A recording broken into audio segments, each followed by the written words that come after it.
আসসালামু আলাইকুম। কেমন আছেন সবাই? আশা করছি যে যেখানেই আছেন আল্লাহর অশেষ রহমতে সবাই ভালো আছেন। আরও একটি নতুন ভিডিও দেখার জন্য আপনাদের সবাইকে আমন্ত্রণ জানাচ্ছি। তো আজকে আমি আপনাদেরকে গত ভিডিওতে দেখিয়েছিলাম এটা ড্রয়িং এবং স্কেচিং। তো অনেক আপুরে জানতে চেয়েছিলেন এই বাচ্চাদের ব্যান্ডগুলো আমি কীভাবে তৈরি করি, বিশেষ করে এই বো ডিজাইন করে।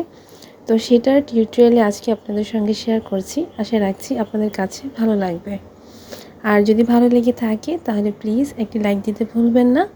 আর এই ধরনের ভিডিও যদি আপনি পছন্দ করে থাকেন চাইলে আমার এই ছোট্ট চ্যানেলটিকে সাবস্ক্রাইব করে নিতে পারেন। তো প্রথমেই আমি এই ড্রেসটার ডিটেলস একটু দেখিয়ে দিচ্ছি। এই যে এটা কিন্তু আমি টুকরা কাপড় দিয়ে বানিয়েছি। আর টুকরা কাপড় মানে অল্প অল্প যে কাপড় বেঁচে যায় সেটা দিয়ে আমি এটা তৈরি করেছি। আর এই যে পুরো ড্রেসের ফাইনাল লুকটা একটু দেখাচ্ছি। দেখুন এটা সিম্পলের মধ্যে মাশাআল্লাহ কতটা সুন্দর হয়েছে। আর কালারটা কিন্তু অনেক ভালো লাগছে। এখানে কিন্তু হোয়াইট, বাসন্তী আর ২ কালার সবুজের কম্বিনেশনে পুরো ডিজাইনটা করেছি। সিম্পল হাতের কাজ হলেও কিন্তু আমার কাছে ডিজাইনটা অসম্ভব ভালো লেগেছে। আপনাদের কাছে কেমন লেগেছে কমেন্ট করে জানাতে ভুলবেন না। তো এখন আমি বউয়ের যে টিউটোরিয়ালটা আছে সেটা আপনাদের সঙ্গে শেয়ার করছি। তো এখানে আমি এই ২ টুকরো কাপড় নিয়ে নিয়েছি। এটা লম্বা ছিল আর কি, যতটুকু ছিল ওর মধ্যে আমি ডিজাইনটা কভার করার চেষ্টা করছি। তো এখানে ফ্রি হ্যান্ডে আমি যেই ডিজাইনটা জামার মধ্যে উঠিয়েছি সেই ডিজাইনটাই কিন্তু এখানে একটু করে এঁকে নিচ্ছি।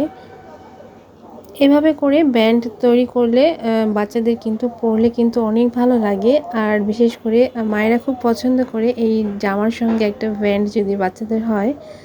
আর এটা কিন্তু সেট হয়ে যায়, মানে জামার সাথে যদি ব্যান্ডটা তৈরি করা হয় তাহলে কিন্তু একটা সেটের মতো হয়ে যায়। তা না হলে আমার কাছে কেমন জানি জামাটা খালি খালি মনে হয়, ভালো লাগে না।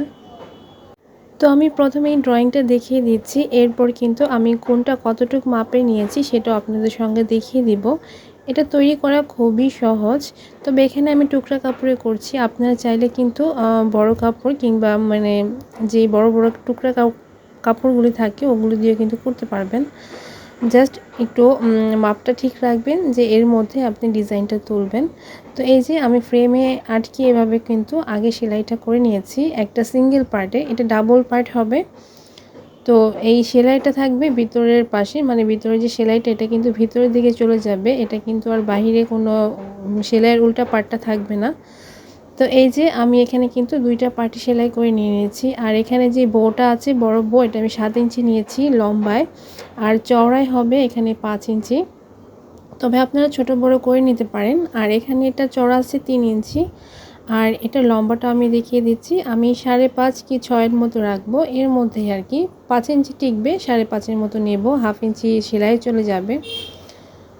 তো এখন আমি যেটা করব, এটা একটা পার্ট আছে, এই বাড়তি যতটুকু আছে এটাকে অ্যাটাচ করে মানে মাঝখানে জয়েন্ট দিয়ে কিন্তু আমি ওই সেম পার্ট আরেকটা তুলে নেব। তো প্রথমে দেখিয়ে দিচ্ছি যে লম্বা নিচের বউটা আছে সেটা কীভাবে করেছি। এই তো এভাবে ২টা সোজা পার্ট ভিতরের দিকে দিয়ে উল্টো পাশে আমি সেলাইটা করে নিচ্ছি।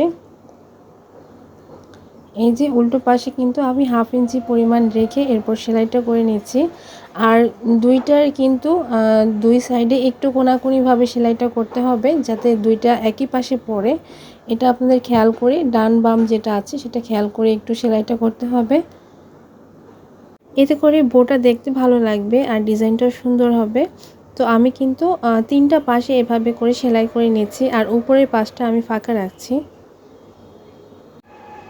এই তো আমি সেলাই করে নিয়েছি আর এখন সাইডের যে কর্নারটা আছে সেগুলো কেটে দিচ্ছি। তো এখন এটাকে উল্টে নিচ্ছি। এই যে দেখুন, এটা কিন্তু সোজা পার্টটা আর সেলাইয়ের পার্টটা কিন্তু ভিতরে চলে গেল।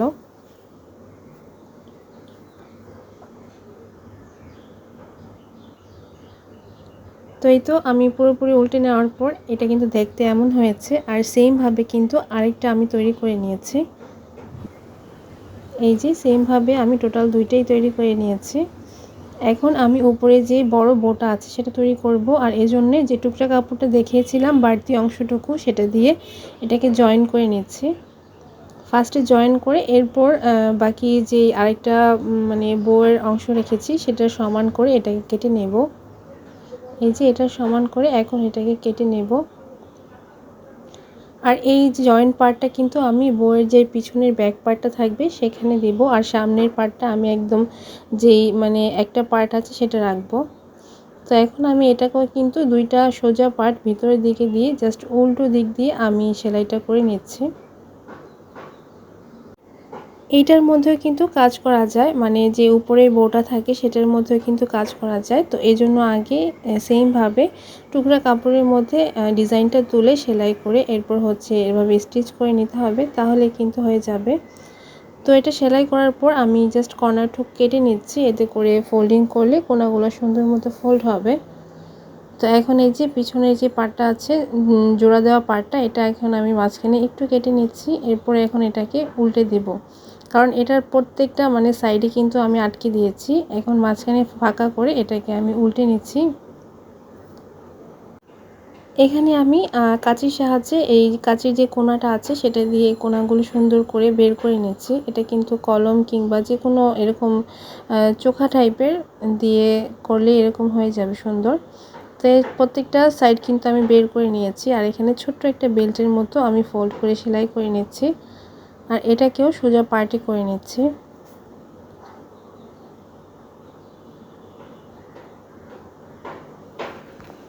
তো এই তো আমার যে পার্টগুলো সব রেডি। এটা হচ্ছে যে স্কোয়ার পার্টটা আমি করেছি উপরের বউয়ের জন্য, এটাকে মাঝখানে ফোল্ডিং করে দুই পার্ট করে মানে দুইটা ভাঁজ করে একদম সমানভাবে এটাকে মাঝখান দিয়ে আমি এরকম কাঁথা স্টিচ দিয়ে এরপর এরকম কুচিয়ে নিয়েছি। এরপর দেখতেই পাচ্ছেন এটা মুখে কি বলবো, আসলে দেখেই ভালো বুঝতে পারবেন। এভাবে করে জাস্ট আমি ভালোভাবে এটাকে ফিটিং করে নিচ্ছি। এরপর যে চিকন বেলটা বানিয়েছিলাম সেটাকে এখন এভাবে ফোল্ড করে এরপর এটার মধ্যে জাস্ট আমি এভাবে দিয়ে সেলাই করে দিচ্ছি। বাড়তি অংশটুকু কেটে আমি এই মুখটা এভাবে আটকে দিচ্ছি। আর এই জন্য কিন্তু আমি যে কাটিং সুতা আছে ওই সুতাগুলো নিয়েছি, কারণ এই সুতাগুলো কিন্তু অনেক মজবুত হয়। তো এই যে আমি এটা কিন্তু সেলাই করে নিয়েছি। এখন যে দুইটা পার্ট আছে এটা আমি ফোল্ড করে সামনে মানে উপরের পার্টে একটু ফোল্ড করে এটাকে দুইটা একসাথে জয়েন করে দেব ওই বউটার সাথে। এই কাজটা কিন্তু আপনারা মেশিনে আগেই সেট করে নিতে পারেন, মানে দুইটা একসাথে করে ফোল্ড করে এরপর স্টিচ দিয়ে নিলে আপনাদের এই মেইন যে বউটা আছে সেটার সঙ্গে লাগাতে সুবিধা হবে। তো আমার সময় মানে ছিল না, এর জন্য আমি এভাবে করে আপনাদেরকে দেখাচ্ছি। তো এই যে মেইন বউর সাথে কিন্তু ওইটাকে ফোল্ড করে আমি জাস্ট জয়েন করে দিচ্ছি। এরপর আমি মেইন যে ব্যান্ড আছে ব্যান্ডের সঙ্গে টোটাল বউটা আমি অ্যাড করে দিচ্ছি। তবে এটা কিন্তু আপনারা আঠা দিয়েও লাগাতে পারেন, যে গ্লু গান আঠাগুলো আছে আমি স্টিচ করে দিয়েছি। তো আজকের ভিডিওটি এখানেই শেষ করছি। সবাই ভালো থাকবেন, সুস্থ থাকবেন। আল্লাহ হাফেজ, আসসালামু আলাইকুম।